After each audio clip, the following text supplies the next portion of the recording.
sağ qolumda bir də ayağıma elə bir ki, ağrı vururdu, sağ qolumda uyuşma olurdu, elə bir əsəbdən. Onu elə bir təbii yolla necə müalicə eləmək istəyirdim? Arı zəhəri həll eləyəcək onu. Arı zəhəri. Sumqayıtda gözəl bir doktorun atası və anası doktor özü gətirmişdi.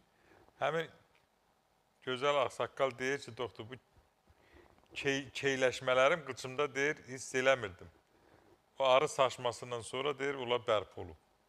Yəni o keyləşmələri, sinirin uyuşmələri, ayaqda olan qıc olmaları bir mənalı şəkildə qaydasına salır. Sinirin keçiriciliyini qaydasına salır.